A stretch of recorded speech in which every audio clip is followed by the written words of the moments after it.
She said it was just another work trip, but when she thought I wasn't watching, I saw her kiss another man at the airport. That's when I stopped being her husband and started uncovering the truth. Hey folks, glad to have you here. Thanks for stopping by. I've got a story I need to get off my chest and it's been weighing on me for a while. My name's Jake Harmon. I'm 34 years old and I've been married to my wife, Emily, for the past 12 years.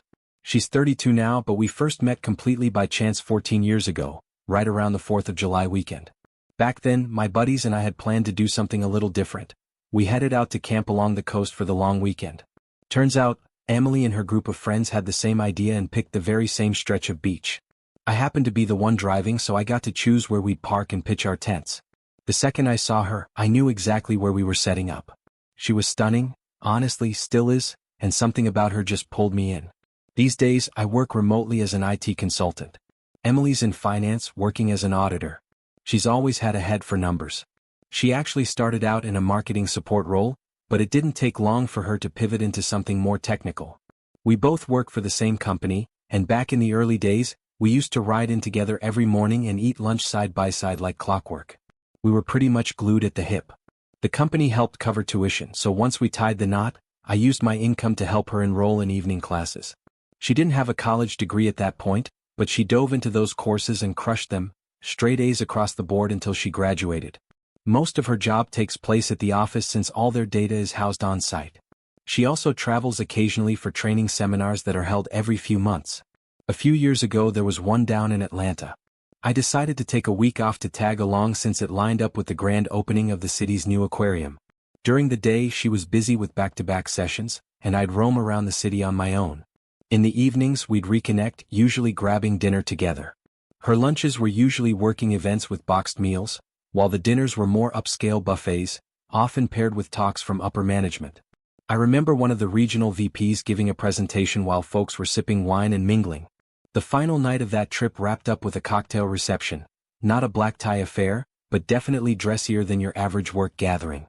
Now, the story I need to tell you takes place just before one of those company seminars.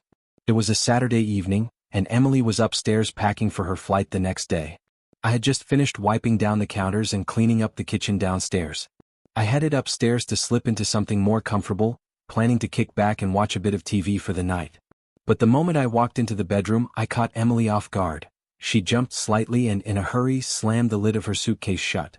Her hands were shaky as she zipped it closed and quickly stashed it in the back of the closet like she didn't want me to see what was inside. That immediately struck me as strange. I'd seen her pack for trips more times than I could count, and never once had she acted so jittery about it. Something about her body language, the nervous glance, the quick movements, it just didn't sit right with me. I was just coming up to change, I said, keeping my voice casual like I hadn't noticed anything. She gave me a brief nod, mumbled something about picking out a movie, and then hurried downstairs to browse Netflix. Once I was sure she was distracted, I opened the closet door and pulled her suitcase back out. I popped it open. Right there on top was the black dress I'd given her just 4 months earlier, a gift for our anniversary. I called it her anniversary dress. It was elegant but undeniably sultry, thin straps, a plunging neckline that left little to the imagination, and a hem so short she had to be careful how she sat. She'd worn it the night we celebrated privately, just the two of us. Next to it were her 4-inch Poetto heels, and tucked neatly in a small velvet pouch was the matching pearl necklace and earrings set, the whole outfit from that night. The same one she wore when we toasted with champagne and danced in our living room. It was all packed now, for a business seminar? My stomach dropped. I slowly zipped the suitcase back up, returned it to its spot, and went downstairs with a knot in my chest. She was curled up on the couch, aimlessly scrolling through movie titles. I stood there for a second, trying to process what I was about to say. Then I asked, "What about that Richard Gere movie, Unfaithful?" She turned and gave me a puzzled look. "That one's kind of depressing, don't you think?" I stared at her. "Given the situation, it kind of fits, don't you think?" Her eyebrows pulled together. "What's that supposed to mean?" "I saw your suitcase," I said flatly. "The little black dress. The heels. The pearls. Who are they really for?" She let out a sharp breath, almost like a scoff. "They're for me." "I'm not cheating on you if that's what you're thinking." "Then why'd you act like you were hiding something? You slammed that suitcase shut like it was full of secrets. I've seen you pack so many times and it's always slacks and blouses. Even that Atlanta trip, Everything you brought was modest, professional. So why now? Why pack that particular dress? Her voice was steady, but her eyes darted. It's for the final night reception. You know, they like us to dress up a little. She crossed her arms and gave me a shrug. I just felt like dressing up for once, she said, her tone defensive. I wasn't buying it. Since when? Why now? What changed? I leaned in a little. I know most of the regulars who go to these seminars. Is there someone new? Someone you met at the last one? Someone you're hoping to impress? That's when she snapped. There's no one, she shot back, her voice sharp and final. I'm done having this conversation. And with that, she spun around and stormed upstairs. A few seconds later, the bedroom door slammed shut behind her. I sat down in our home office, mind spinning, heart racing. I needed time to think, needed to get my head around what I'd just seen and heard. It felt like 1,000 puzzle pieces were floating in the air, and none of them were fitting together the way they used to. A few hours passed, and eventually I went upstairs and quietly slid into bed. Emily was already lying there, facing the far edge of the mattress like the space between us was a mile wide. She didn't move. Didn't say a word. The next morning, I woke up to find her already in the kitchen. That was unusual. I'm always the early riser in our house. She was sitting at the table, staring into her coffee like it might hold the answers. I poured myself a cup and sat across from her. The silence between us felt heavier than anything either of us could say.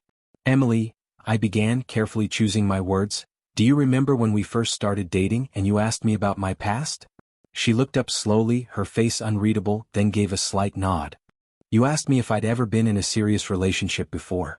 And I told you about Leslie. About how I really trusted her, and how she ended up tearing me apart. Emily's eyes didn't leave mine, but her posture tightened. Leslie and I dated in high school, I continued. For 2 years she would go on these so-called girls-only beach trips. I never questioned it, we were just kids and I believed her. I paused, watching for a flicker of recognition in her face. But after her second trip, I said, my voice quieter now, I found out the truth. It wasn't just a girls' trip, it was a couple's getaway. And the worst part? I was never part of the couple she brought along. Emily stayed silent, but her fingers gripped the mug a little tighter. That broke something in me, I admitted. From that point on, trusting someone, really trusting, became a lot harder. She looked down at the table, saying nothing. But then I met you, I said, my voice softening. Her shoulders tensed just a little. I let my guard down because you got it. You knew what betrayal felt like. Your prom date, he cheated on you at prom of all places. And I thought, here's someone who understands. Someone I can lean on. Someone I can finally trust. I let those words settle in the air between us. We dated for 2 years, I said, and then we got married. I thought we'd built something strong. But do you remember? 4 months into our marriage, you told me you were going on a girls' beach trip. She inhaled sharply. I remember, she said quietly. You told me Brenda Parker had invited you last minute, I reminded her, watching her closely. You said her friend Linda had to back out because she got sick. Right, she murmured, almost like the memory was unfolding for her again. I looked at her and said, you know, you never once asked how I felt about that trip. You just told me you were going, like the decision was already made. I paused to let that sink in. Think about that for a second.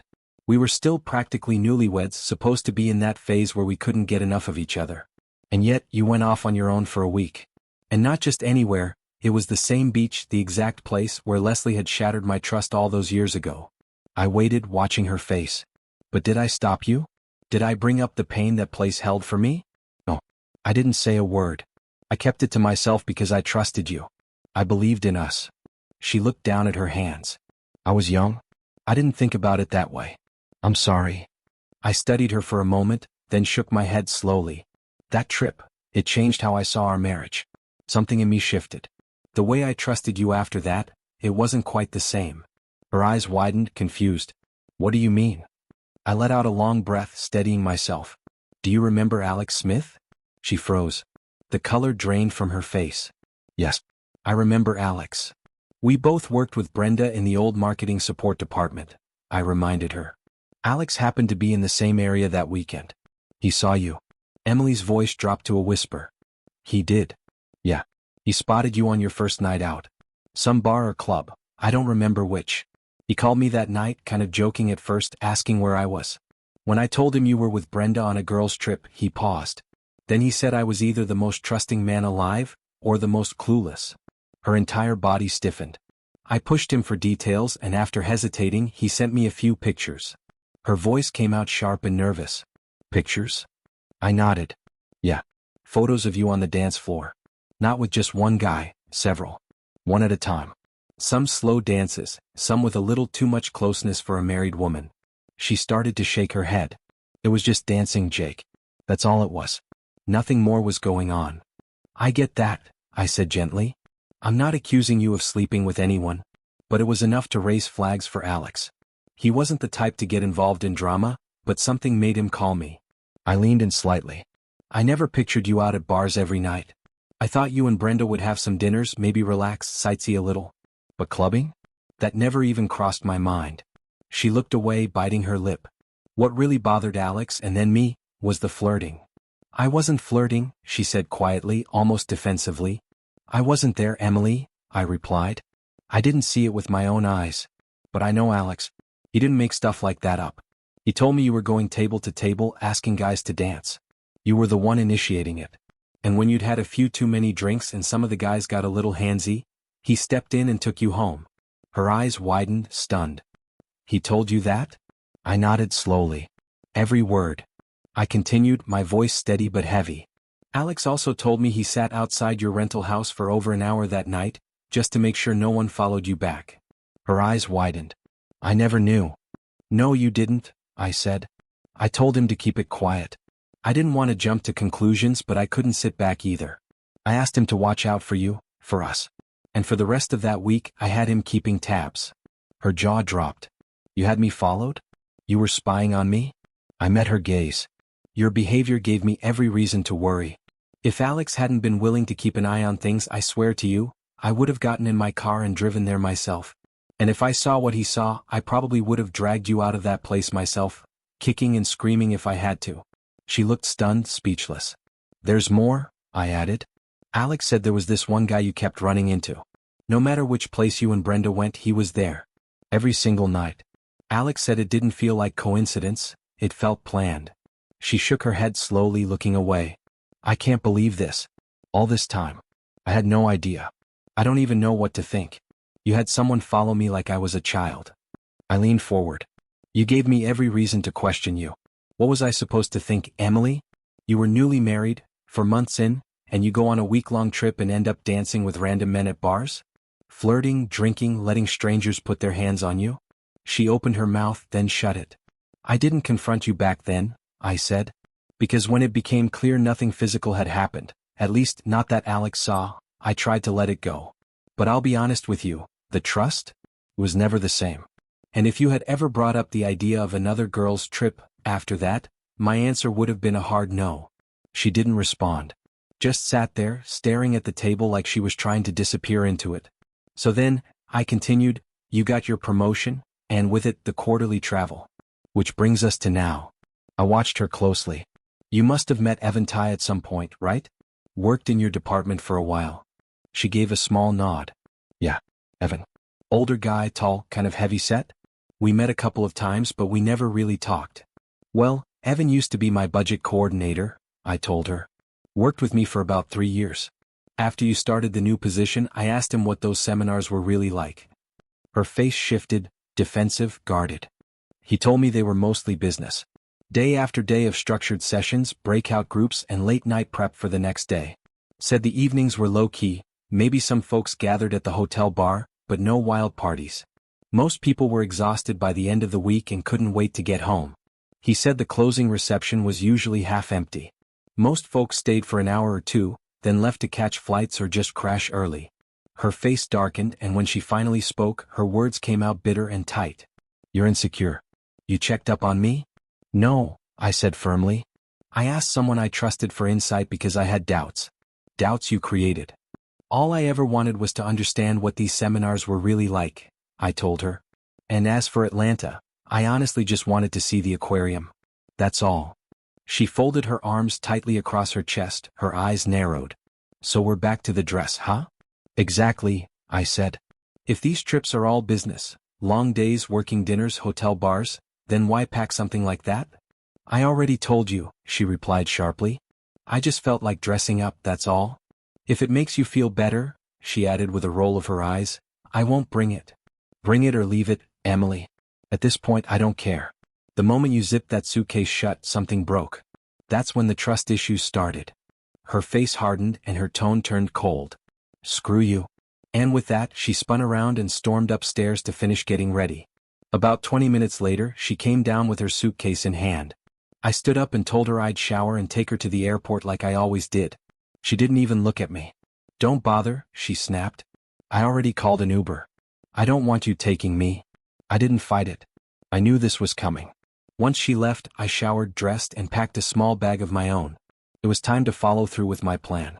I arrived at the airport about half an hour after her flight check-in opened. I moved carefully through the crowd, keeping a low profile and making sure she wouldn't spot me. It didn't take long to find her. She was sitting at a small coffee shop near the gates, speaking into her phone with that familiar half-smile she used to give me. Then, a moment later, she lifted her arm and waved someone over. That's when I saw him. Tall guy, blonde hair, probably around our age. He smiled when he spotted her and walked over with ease. She stood to greet him, and the way she did it told me everything I needed to know. It wasn't stiff or formal. It was warm, intimate. And then she kissed him. Not some quick, polite peck on the cheek either, but not a full-blown public display of affection. It was something in between. Lingering. Meaningful. A kiss between two people who'd kissed before. I stayed back, heart pounding, watching as they sat close and talked, laughing, touching hands, exchanging subtle smiles. They looked completely at ease, like this wasn't the first time they'd traveled together. They stayed like that for a good 30 minutes before the boarding call came through. When it was time, they stood, gathered their things, and walked toward the gate, still hand in hand. I waited until the line had thinned before I stepped forward, handed my ticket to the gate agent, and boarded the plane. I moved calmly, scanning the rows until I spotted them. They were still deep in conversation. Diana had the window seat. He sat in the middle. My seat? The aisle. I stopped beside them, calmly reached up to stow my bag in the overhead bin, and then looked down. Diana gasped, her eyes wide as saucers. Jake, what are you doing here? I gave her a slight smile. Hi, Emily. Don't mind me, go ahead. Keep holding hands. She blinked rapidly. Why are you here? And we weren't holding hands, she added, flustered. I looked straight at her. I was standing right there, Emily. I'm not blind. I sat down in my seat beside them, took a slow breath, and turned toward the man sitting between us. Hey, I'm Jake. Her husband. You must be Tim? Or Ted? Maybe? Evan? The guy shifted awkwardly and cleared his throat. Evan. Evan Marshall. I knew it. I was going to guess Evan. I turned back to Emily. So, care to fill in the blanks for me? She straightened in her seat, her posture stiff as a board. Evan and I work in the same division, she said flatly. You've never met him, he started a few months ago. This is his first seminar, so I offered to travel with him and show him how everything works. Makes sense, I replied with a nod. So he's the reason for the dress. Her jaw tightened, her voice cold. That dress again? Jake, for the last time, I told you it meant nothing. And I didn't even pack it. Oh, you didn't? I asked. Funny. I didn't see it in the closet when I grabbed my bag. The heels and pearl set were gone too. I looked past her at Evan. That's a shame, Evan. You probably would have appreciated the full ensemble. He squirmed in his seat. I don't know what you're implying. No worries, I said casually. Mind if I take a quick look at your phone? Just scroll through the pics while you hold it. Or maybe peek at your texts, see what's there. Evan blinked. Yeah, I mind. That's private. I shrugged. Totally fine. Then just hold it while I glance, that way I don't touch anything. Or better yet, Emily can show me. I mean, if there's nothing to hide, right? I already told you, he said, a bit more firm now. There's nothing on my phone. No photos. No messages. Nothing involving your wife. I turned to her again. That's interesting because last night I checked your phone. And guess what? Clean slate. No texts. No call log. Not even a photo left. You wiped it completely. I always clear my phone, she said quickly. Keeps it running faster. Frees up storage. I nodded. Sure. But you forgot something.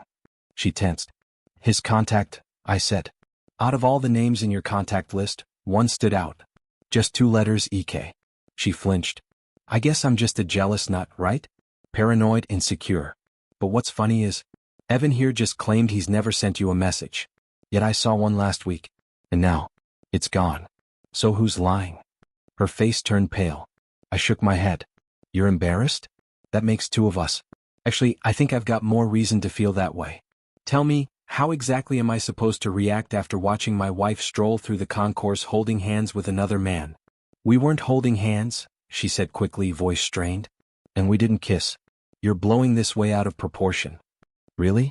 Then let's go back to the original question. If nothing's going on, if there's no betrayal, no secrets, then why not let me see the messages? I turned to Evan. If there's nothing between you two, why are you acting like there's something to hide? Evan finally broke his silence. He shifted again, leaned forward slightly and said, Listen, Jake. I'm telling you, man, Evan said, holding up his hands slightly, like he was trying to calm the situation. There's nothing going on between me and your wife. We just work together, that's it. And like she said, this is my first company trip. She was just being helpful, showing me the ropes. I leaned back in my seat and gave a small nod. Okay, let's go with that for a minute. Just for the sake of conversation. They both looked at me, unsure of where I was heading next. Last night, I continued, I made a phone call. Reached out to a friend of mine, Margaret Grant. You know her, right, Emily? Her expression didn't change, but the stiffness in her body was unmistakable. Yes, she said after a pause. I know Margaret. We've worked together. And how do you think I know her? I asked. She blinked, uncertain. I don't know. How? Her husband and I go way back, I said simply. We basically grew up together. Family friends. Anyway, I called Margaret to ask if the seminars are still organized the same way they always were. Neither of them said a word. She confirmed everything Evan told me months ago, and everything I saw firsthand back in Atlanta. These trips? They're packed with sessions, team meetings, and group work. Very little downtime. It's not exactly a vacation. Emily shifted slightly, her arms folding tighter across her chest. What I was especially curious about, I said, turning to Evan, was how meals are handled. His eyes narrowed just slightly, like he knew something was coming. Since you're new, I said casually, let me fill you in. Lunch is typically provided in the seminar rooms, group seating, informal but structured. Dinner, on the other hand, is held in the main conference dining hall. Big tables. You're expected to eat with your department or at least your seminar team. It's part of the networking. I'm aware, Evan said a little more cautiously this time. Well then, I replied with a slight smile, you'll understand why I found it odd when I called the hotel last night, pretending to be Emily's assistant, just doing a follow-up on her dietary preferences, and was told that lunch for two had been prearranged every day. In her room. Evan blinked. Salads for her. Sandwiches for him. For 5 days straight. Delivered around the same time daily. I turned back to Emily, whose face had gone noticeably pale. And for dinner? I added, she requested a table for two be reserved in the dining room. Every evening. Except, of course, the night of the final reception. Evan looked at her, confused. That's news to me, he said. Ryan, I wasn't told any of that. I tilted my head and raised an eyebrow. Oh, Emily, did I ruin the surprise? Was this going to be some special little routine for just the two of you? She clenched her jaw. Jake, you are absolutely full of it. I made no such arrangements. I gave her a slow smirk. Sure you didn't? I just made it all up, right? I kept my voice level, though the sarcasm was hard to miss. Just imagine the gossip if you didn't show up to those team meals. Two co-workers constantly disappearing around mealtimes? Skipping out of the functions together? That kind of thing gets noticed. Wouldn't you agree, Evan? Could stir up quite the scandal. He looked caught between panic and confusion, but I didn't let up. But hey, I added with a grin, we can check all that when we land. After all, we'll be checking into the hotel together. All three of us. I turned to Emily, the smile never leaving my face. Oh, and there's one more thing I'd like to confirm once we get there. Just one last little test. Call it a trust exercise. She crossed her arms, glaring. And what's that supposed to be? The rooms? I said simply. She didn't respond, but her silence told me everything. There are hundreds of rooms in that hotel, I went on. Dozens of attendees. It'd be quite the coincidence if you two were placed next to each other, or better yet, in adjoining rooms. You know, the kind with the connecting door that's invisible from the hallway? I paused, then leaned in just slightly. Obviously, you wouldn't be stupid enough to share one room. But if there was a private door that let you slip back and forth without anyone noticing, Well, that's the kind of setup that only looks innocent on paper. Her face flushed a deep red, not from embarrassment but fury. I can't believe you're accusing me of something so disgusting, she snapped. If I could, I'd throw you off this plane. I leaned in, close enough so only she and Evan could hear. Then prove me wrong. I turned to Evan. Let me see your phone. If there are no texts from her, aside from the one I saw her send at the cafe, if there are no photos, no messages, no calls, I'll shut up. I'll apologize right here and now. And once we land, I'll grab the first flight home. Emily shook her head, her eyes full of disdain. We don't have to prove anything to you. You're just a paranoid control freak. I sat back and sighed. All right then. Let's talk about the dress. Her eyes snapped back to me. Last I saw it was in your carry-on. If I get up right now and pull it down from the overhead compartment, what am I going to find in that bag? She froze. Her shoulders locked tight. Then finally in a small voice she muttered, Okay, fine. I packed the dress. I nodded slowly. So you lied. I didn't mean to, she started. But you did, I cut in. And if it's really all business, strictly professional, then why arrange private meals for two? Why avoid your team and isolate yourselves from the group? Her voice raised slightly, defensive. Because I wanted to explain things to Evan. This is his first trip and I thought one-on-one would be better. Less distractions. That's all. I narrowed my eyes. Try again. She opened her mouth, then closed it. And said nothing. I let out a long, tired sigh. All right, Emily, I said quietly. I'll admit it, I don't have concrete proof that you're cheating. She looked at me, face hard, mouth tight, but said nothing. What I do have, I continued, is a mountain of circumstantial evidence. And when you start stacking it all together, what I've seen, what I've heard, it paints a picture. I don't know if this is the beginning of something between you two, or if it's something that's already been going on. But either way, this trip, it feels like the first time you two will be alone for a full week. I paused and let the silence stretch out between us. But here's the truth, I said. Even if I never find out exactly what happened, if it was a kiss, a look, a message, a night in one of those hotel rooms, what matters is that something happened. And whatever that something was, it's already done more damage than you probably realize. I looked at her, really looked at her. What hurts the most? It's not just the possibility of what you did with him. It's the fact that you lied to me. Again and again. You hid things. You twisted stories. You deceived me in small ways that added up to something big. I let the weight of those words hang in the air. Maybe I've got a private investigator watching you this weekend. Maybe I don't. Maybe I've got friends keeping an eye on things. Or maybe I'll just hang around and make sure nothing happens. Or maybe I'll do nothing at all. I reclined my seat and shut my eyes, voice flat now. We've still got about an hour before we land.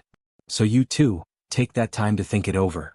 What I didn't tell her, what I'd kept to myself, was that my last phone call the night before wasn't to Margaret or Evan or even the hotel. It was to a divorce attorney. Because deep down, I knew that even if I never caught her red-handed, the damage was already done. I couldn't stay in a marriage where trust was broken beyond repair. In the end, the divorce went through without much of a fight. No yelling, no bargaining, no begging.